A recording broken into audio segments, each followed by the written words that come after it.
Hi, thank you. Welcome. I'm Robert McBride of All Classical Portland, and this, of course, is Carlos Kalmar, the music director of the Oregon Symphony. Good evening, everybody.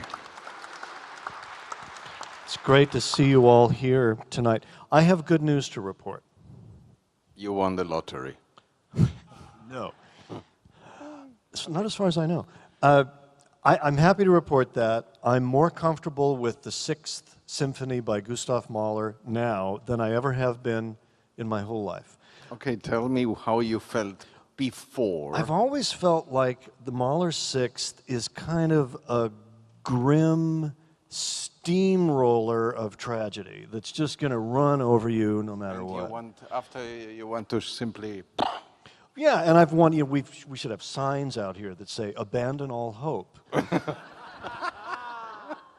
But maybe it's because I'm getting to know the piece better, or maybe it's because also of your vision of it, which is more than just it's grim and tragic.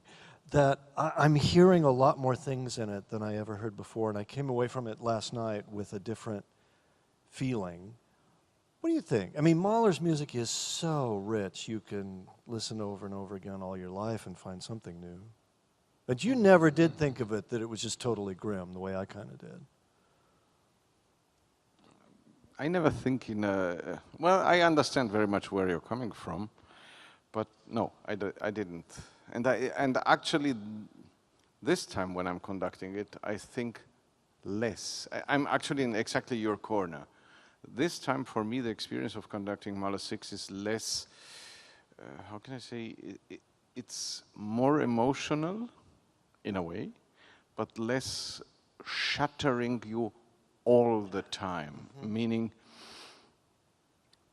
I don't have this feeling of, well, at the end, yes, it's true, I have this feeling of, it's not pretty. Because the ending okay, can I ask who has raise your hands, because we kind of start like in the middle of Mahler 6. Who does not know Mahler 6? Wow, quite a few. Okay, Fun. Okay, who of you who just says I don't know Mahler 6? Do you have any idea how long this piece is? Okay, let's because I as always after a performance, after being on Saturday with Robert, and we come again on Sunday do this pre-concert talk. I'm always curious, what does he think? Okay, let's just start with basic. The program tonight is a little distorted, if you wish, because the first half of the program is 16 minutes long. It's two little movements of Schubert, an overture and a movement from a ballet. And then we send you to have a glass of wine, a glass of whatever you want. And then you are in yesterday's performance, because I was curious how long it took yesterday, so I can kind of compare to recordings outside. Yesterday, 82 minutes of music, 1 hour 22. That's how long Mahler's Sixth is. This is just vital stats, so to speak. Did you notice last night? I mean, I know you were a little busy up here, but here and there, the audience was enraptured the whole time. Oh yeah. I mean, it was just total focus and silence in the hall. It was magical. Yeah, it was very, very special, and it's one of those things that you cannot reproduce. It either happens or it doesn't happen. And of course, yesterday, as it is customary in a Saturday evening concert, I usually explain one thing or two about the music. It's not that I mean, Mahler 6 and Mahler himself, we can talk all night long. Trust me, he's a very complex personality, and a symphony that is actually over an hour and 20 minutes is probably a complex piece of music too, but the good news is it's very, I think, very understandable. It's complex, but you get it. And of course, first question for me today was, hey Robert, what do you think? Well, as I said, the piece has much more in it than just the tragic elements that give it the tragic Nick's nickname. As I said last night, I love the dreamy stuff with the celesta and the harp and the cowbells. And one thing to keep in mind as you listen to this piece is really pay attention to the themes, the ideas, the colors and sounds, because they'll come back again. He brings them back, sometimes in a different way and sometimes the same. Like even the martial rhythm at the beginning, bum, bum, bum, which is like being marched over by an angry army. That rhythm comes back, but with different emphases in it, and it's really amazing. You could spend your whole life studying this thing. And he does cool things like one group of instruments will be getting softer at the same moment that another group is getting louder, even as they play the same chord. And that's interesting. And you don't overemphasize this thing that he does over and over in this symphony of having a major chord which then melts into minor, and it kind of turns sour. And yes, it does. you don't hit us over the head with that. I don't like that. I was yesterday, I mean, of course, during the performance, I'm busy. But after the performance, I was thinking,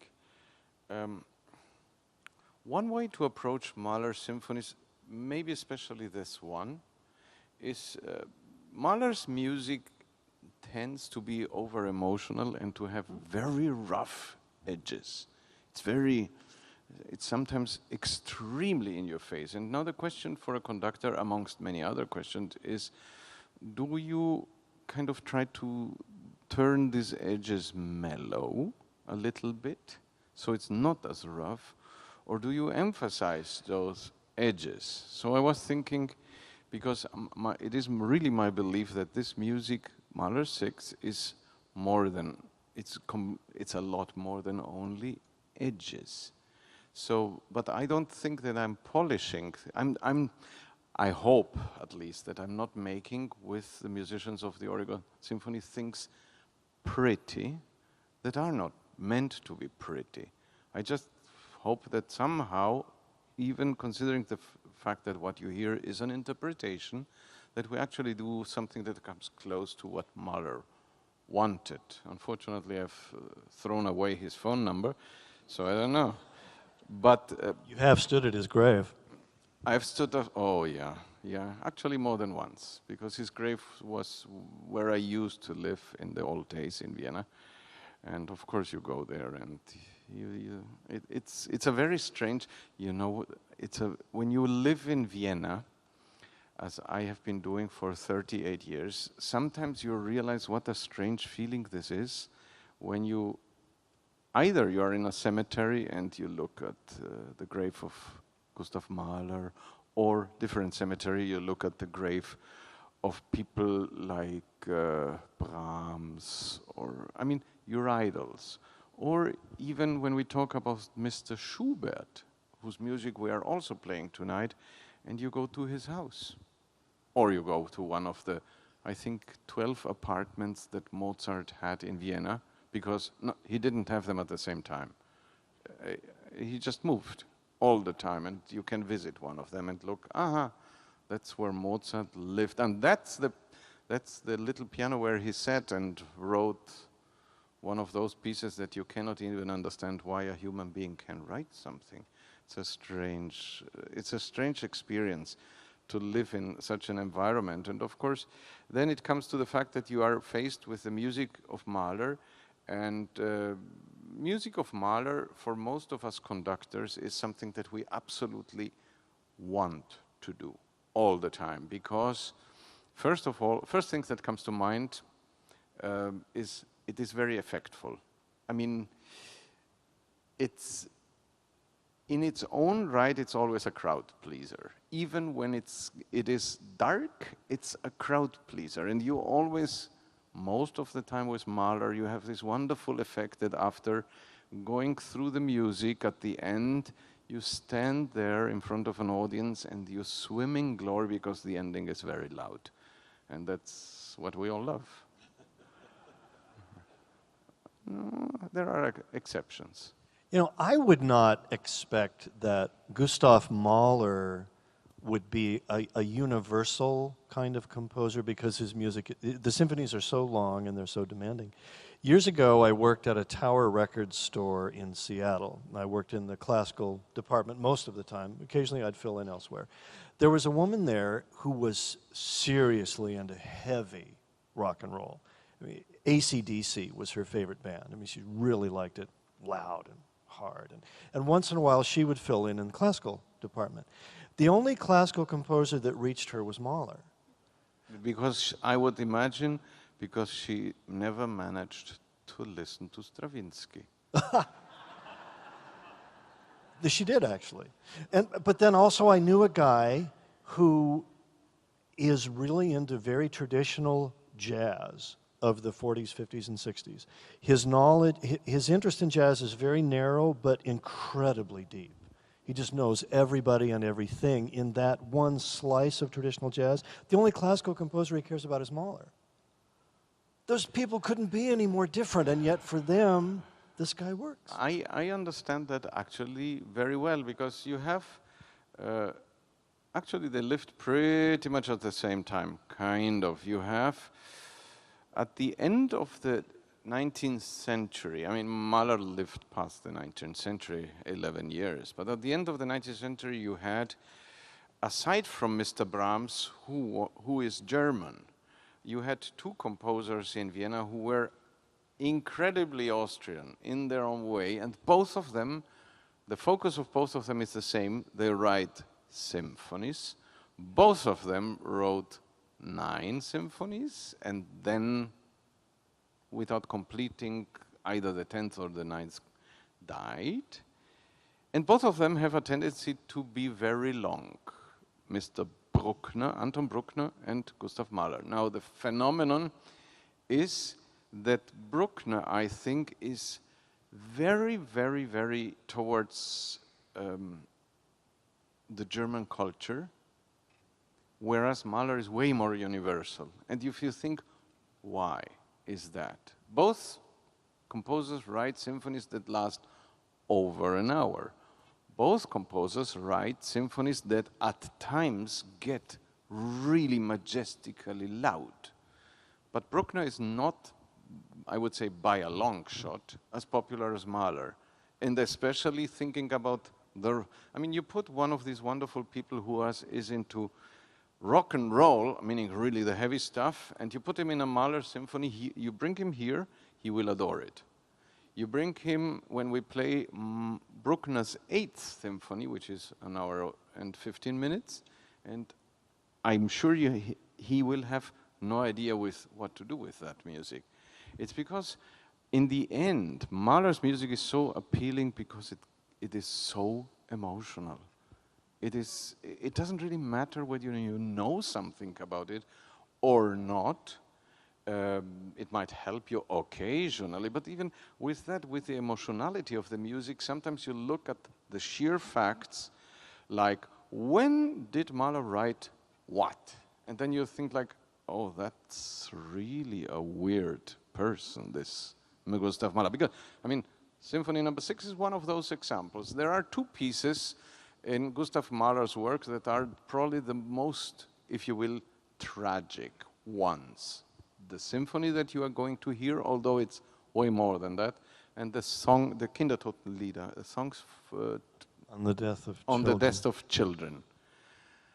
And you think, actually the songs of the death of children, which is poetry by German poet Friedrich Rückert. Rückert wrote those poems after his children died. It was a way to mourn for the poet. Mahler writes the music to those poems, and it's really tragic music, wonderful music, but tragic, while his children were very healthy.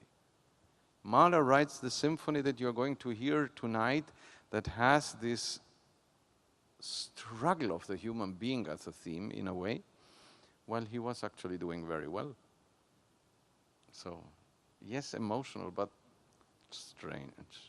Strange. And that, I think that, in a way, also explains why, in a way, it explains why Mahler is so popular. Because, yeah, you know something and you think it's a mystery why he wrote that music at that time, doesn't matter. It's so...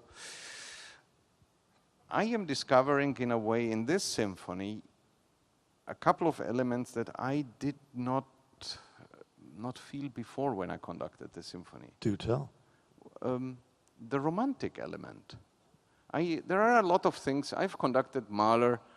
Well, of course, when you're a conductor, you conduct Mahler your entire life. There is one piece I've never touched, which is his Symphony No. 8, because that is, I mean, if you want to have 250 people in your chorus, plus a children's chorus, yeah, it's kind of... What, 8 soloists or something? And 8 soloists. It takes big money to do yeah, that. it's that important. I always thought, like, well, anyway, I conducted all the other Mahler symphonies, all of them. You've done almost all of them here, I think, except Yes. 3 and 8? After this, 3 and 8, and the Song of the Earth. Ah, which right. in a way it's... Anyway. But I am... there are so many elements in the music you are going to hear that are, for me as a performer, it's Mahler as I know him very well. The moodiness, the expressiveness, the over-the-top emotionality, the marching rhythms, the eminent presence of death is always the play with Austrian folk songs in some way, and the sense of the calm sense of loss in a way. But also in the symphony I'm discovering the romantic, this wonderful, passionate, deeply thought music. There is one, it's interesting, I tell you this, it doesn't really matter, because sometimes I tell you this just as an information, maybe to understand what will come at you. You might sometimes wonder, what do we in the Oregon Symphony do during the rehearsal, and what do I tell musicians? And sometimes you might imagine, and you're right, that sometimes I talk to them in a very technical way. This louder, this shorter, here I need a little breathing, blah, blah, blah, blah. It's how you shape a phrase. In the case of Mahler 6, I did that too, but more often than in any other piece that I've worked with this wonderful orchestra, I talked about character, about what I want to hear in the sense of what does the music express. It's always a point of view. I mean, it's subjective. It's what I think it is.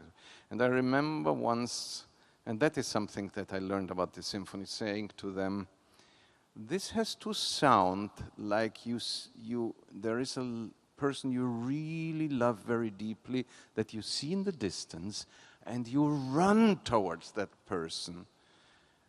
And once you are there, you realize that everything actually is not that great. And you're like, brum.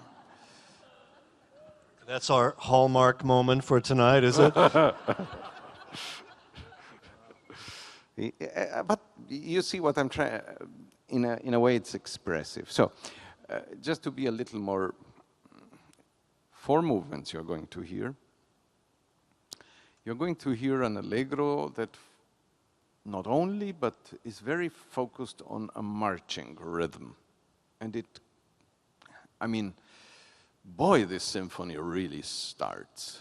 I mean, it's not like, oh, prelude, let's warm up, and then marching. No, it grabs you like from the first moment. The second movement, I have decided to play the Andante, the slow movement, first. Colleagues of mine play the scherzo first, and as I said, my colleagues are right, and I'm right too. It doesn't matter which order you do it. Scholars are still discussing that, and will discuss for the next 50 years. And even me as a conductor, oh, what do we care? Yeah, and probably next time I conduct Mahler 6, I will reverse it again. Whatever. And so, Andante first, one of the most beautiful pieces he wrote. Tender. The passion in that movement doesn't get out of hand, because in the first movement, it really, I mean, it gets after you. But the second is very soothing, very, very honest, beautiful. And then comes the third movement, a scherzo, And that is like, in a certain way, like a scherzo written in hell. That is really, in part, that is so Mahler-esque, because in part it's very rude, very, and then he switches gears completely, he gets slower, and as one of the interpretation goes, I think that was his widow who said that, he kind of portrays his children, who were this tall at that time, playing. And as you know, toddlers who cannot really walk very well, they just fall. And then they get up. So that music is kind of, has a couple of wrong accents. It's, whether it portrays children or not, or whether it is Mahler's own sarcasm, playing with a little Austrian folk music, you can just let it come to you. It's very, very, very interesting. And okay, at the end of the movement, after another part of the scherzo written in like music of hell, it dissipates. And then comes this last movement, and if you think, I can say that jokingly, but actually it's very serious. If you think that the first movement, together with the second and the third, are already something like, oh my God, just wait until you hear the fourth, because it's the longest movement in the symphony. It's half an hour of music, and boy, that is intense. And it's intense sometimes to the extent of being completely restless, and expressive to the extent of being like, just let me finish the sentence and then I'm out of here, something like that. And on top of that, there are the hammer blows in the last movement, the very famous hammer blows of Mahler's Sixth Symphony, which is a percussion instrument that every time you play the symphony, you probably have to custom make. It's a big box that we'll have in that corner, and that it's played with a huge wooden hammer, because Mahler wanted specifically a non-metallic sound that is really earth-shattering. Now, what the hammer blows symbolize very, very likely is the actually fate in Mahler's own life. Mahler actually writes music about, he always writes about the struggle of the human being, and very often he means the human being, meaning Gustav Mahler, the human being. And in this case, this is one of the mysteries in Gustav Mahler's life, and I'll tell you another legend. It might not be true, and again, you can discuss this for hours, and everybody's right about this. Is it true that the three hammer blows are really something that Mahler somehow, at the time he wrote the symphony, and we are talking a time where he was well, foresaw? Because in his own life, there were three things that happened, very tragic things that happened to him, and the last one killed him. I mean, he pretty much died after the last tragic event, heart attack and everything. He died. He died at age 51 in 1911. And did he foresee that? And with all that, one of the, I mean, there are so many incredible moments in this music, and of course, you might think that the hammer blows are, for me the hammer blows, it's not that I don't think they are important, they are so vital, but if you think earth-shattering, for me the most earth-shattering moment in this piece that is loud is actually 6 seconds before the piece is over. That, because you'll hear how this piece ends, but that is really, because the older Mahler gets in his music, the closer he gets to the idea of death. So in his late works, his Song of the Earth, and in his Symphony No. 9, the last movements are actually songs of farewell. Very quiet, very intense, but it's like life is over, I'm saying goodbye, and I am dying. And that's how both pieces end, in absolute silence. This piece ends in death, but it's a very different kind of dying. You'll hear what I mean when you hear the piece. And I hope that in a way for everybody who actually raised their hand is that never heard this piece before. It's like, please don't leave in intermission and think like, I mean, trust me,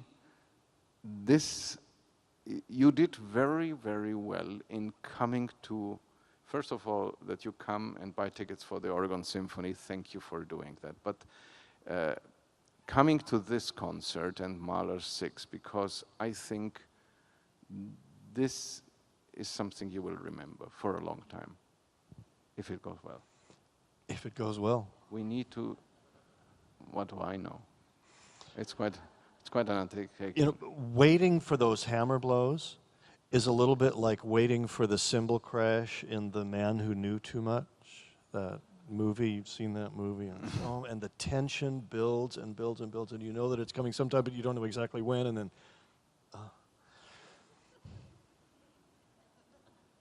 Very true. Trivia question. The music that starts the concert from Rosamunde, the music that Franz Schubert wrote for an absolutely horrible play that only ran twice and then has disappeared, that music was lost for a long, long, long time. Do you know who discovered it? No. Arthur Sullivan, of Gilbert and Sullivan fame. Isn't that interesting? Wow. Yeah. That's phenomenal. What a moment that must have been in his life.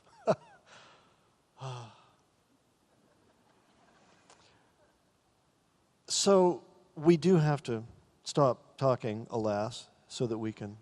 Well, we have to say something about Schubert. Okay. Since he's not here to speak on his own behalf. Ach, Schubert. What's the quote on his gravestone? Something about... oh, it's so poetic, too. I wish I could remember it. It's something about the great accomplishments, great beauty that lies here, but so much that didn't get to be expressed. Exactly. Something like that. Exactly. Because he died so young. Well, it's another one of those composers who died in his 30s, earlier 30s, and where you think like, God knows where this guy could have gotten if he wouldn't have died so young. And I, of course, having surrounded myself, if you wish, with the music of Schubert, who died that early, Mendelssohn, who died that early, Mozart, who died that early, I think, aren't we somehow... It gives me the idea that some people, especially artists, go away from this planet when they have said what they needed to say. Because I mean, simply, my imagination already stops when I think, how does a human being manage to write the Trouts Quintet? It's so over-the-top beautiful, or stuff like that. And if I imagine that person would have lived past age 37 or one of those, and I think like, not possible. My imagination stopped right there. So Schubert, for me, is, I said that yesterday, is one-on-one beauty of melody. And I tell you one anecdote, just has nothing to do with the piece you're going to hear. It just illustrates, in a way, Schubert and what I mean by melody. There was this young composer who once came at a very tender age. I have not confirmed whether the story is absolutely 100% true, but I heard it too many times. Very young composer, age probably 19, 20, something like that. And he goes to Johannes Brahms. Johannes Brahms being very famous, very outspoken in his, and very strong character. And the young composer, shows him his newest piece, which was a symphony in F that was probably 40 minutes long. The composer, by the way, is Richard Strauss, so I solved the riddle. Richard Strauss went to Johannes Brahms, showed him. Brahms flips through the pages, and then he said, "Young man, this might show some talent, maybe, but you should go home and look at Schubert waltzes for piano, which are 16 bars long each, sometimes maybe 24, meaning very tiny. And you should try to invent melodies like that." What Brahms was saying to this incredibly talented young musician was, simplify, get to basics.